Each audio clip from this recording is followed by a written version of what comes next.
It's been 16 years since that fateful day. As the century has passed on, 9/11 almost seems like the 21st century's World War I, the single event that has dominated the politics of the century, although events in North Korea are trying to change that. Be it the migrant crisis, the Arab Spring, Trump, the war in Iraq and Afghanistan, Boko Haram, they all seem to connect back to that one fateful day. And so the alternate history question to ask is, what if 9/11 never happened? How would the world today be different? That is the question of this alternate history.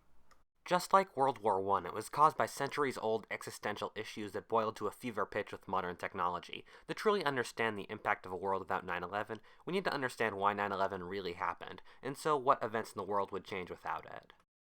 A little more than 1,000 years ago, the Islamic world was a center of learning and technology, while Europe was a backwater. Islamic scientists, conquerors, and philosophers dominated the world. Even after the West caught up and Islam slowed down, they were competitors and had basically the same technology until 300 years ago. For reasons that deserve an entire video series to give justice to, the West sped far past the Islamic world in development and conquest, and we've been in this situation ever since.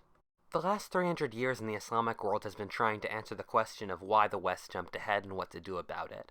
There have been two major schools of thought on the subject, the first of which is that one should implement Western technology and to a lesser extent culture to steal some of the West's magic. The second is that one should return to the perfect moral and religious days of the Prophet and Allah will restore the glory of Islam. Why so few have tried a middle route and tried to root Western technology in traditional Islamic culture is a mystery to me. The Islamic world has swung between these two extremes throughout the last 300 years. From 1750 to 1870, the traditional school dominated. From 1870 to 1970, the Westernization school, and from 1970 to the present, the traditional. Whenever one scheme fails, the other is tried. The whole radical Islamic movement is part of this historical trend. 9/11 was part of this with a modern twist. The psycho-radicals in days of yore destroyed the mosques of those they disliked in their local towns, but today they're able to wreak far more havoc with modern technology. 9/11 happened because they want to destroy the dominant symbol of the dominant Western nation, the United States. And in the West, we kind of get the impression that 9/11 happened, and all the other terrorism happened from inspiration from that. But in reality, 9/11 was the harbinger of a much greater terrorism movement that would have happened without it.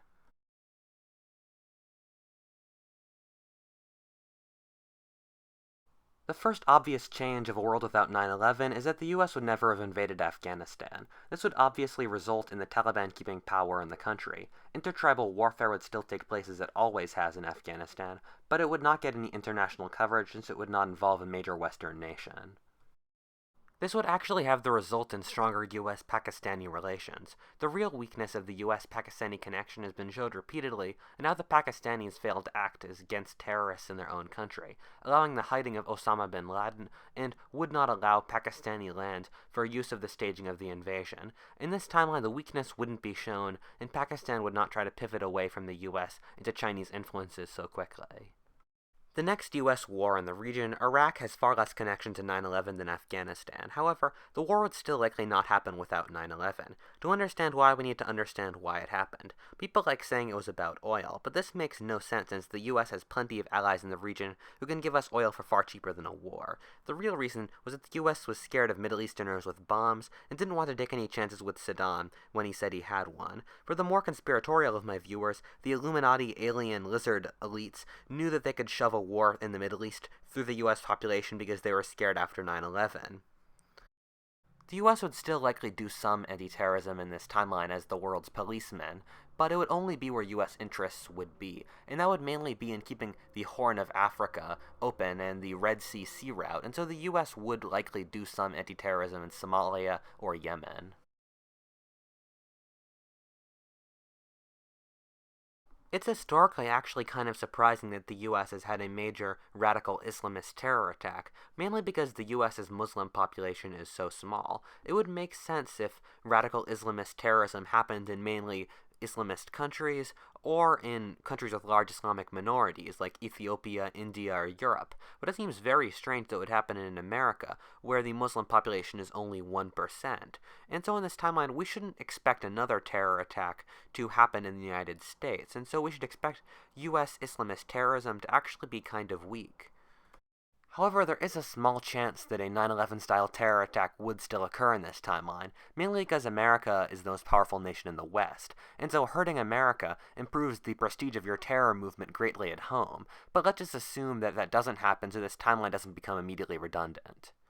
The first change would be the lack of the war on terror. This would mean that government surveillance of the internet, security in airports, etc. would be far less. Realistically, however, my libertarian side thinks that if the government has the ability to survey absolutely everything in the digital age, they will at some point, simply because it's too good an opportunity to pass up.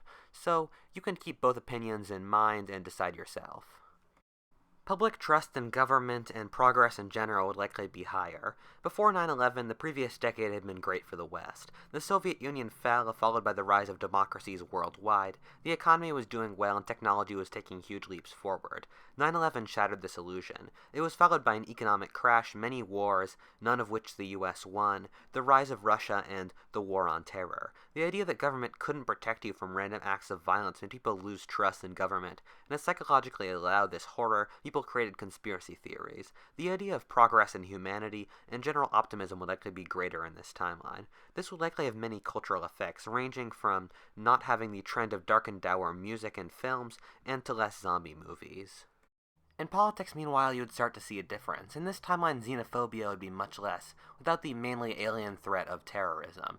This hasn't really had a major effect yet, but you would not see the election of Donald Trump without the election being so close. However, the alt-right would still exist due to immigration and globalization, and we would still expect to see a Trump-like figure to be elected in the future for long-standing issues that wouldn't be affected by this timeline. The Bush administration would likely be uneventful, with him being more known for educational reforms than the struggles in the Middle East. The financial crisis would also still happen, mainly because it was part of the natural boom and bust cycle, and had almost nothing to do with 9/11.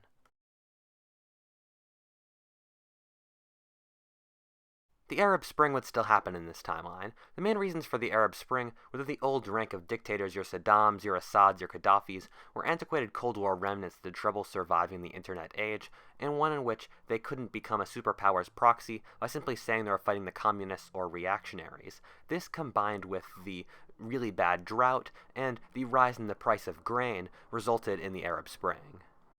The Arab Spring and the ensuing civil wars would take up most of the violence that the US interference would have done anyway, though most people envisioned the Arab Spring was as a struggle between Democrats and totalitarian regimes. This is only the tip of the iceberg realistically, with the Democrats only really being a small minority, with the majority of the rebels being fundamentalist religious groups. The Democrats got most of the coverage simply because the West was looking through a lens it understood, that of democratic rebels against evil regimes. It's not so simple as many people think, with the rebels oftentimes just being as evil as the old regimes.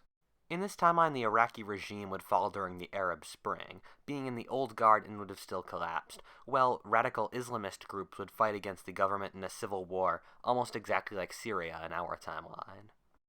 ISIS would not have likely existed in this timeline, since it was a synthesis of the most psychotic members of the Al-Qaeda in Iraq that only happened because the US invasion forced the movement underground, thus destroying the weaker members. In this timeline, a different radical Islamist group would fill the void in Iraq. Whether or not they'd be more or less evil, I can't tell you, though. Also, keep in mind that as the second Cold War between the US and Russia would continue to develop, both sides would support their own factions in the region, effectively turning parts of it into a proxy war. You still would have seen the migrant crisis in Europe, as there would still be wars in the Middle East that would force refugees into Europe. To summarize before the end, the world actually wouldn't be that different if 9/11 never happened, mainly because the issues that led to 9/11 would still exist and reach a boiling point all over the world. The only part of the world that would really change would be the US, because the chances of getting hit by another terror attack of similar magnitude are quite low. Whatifalthist, thank you for watching. If you enjoyed that video, please comment or subscribe, and please stay tuned for my next video. Thank you.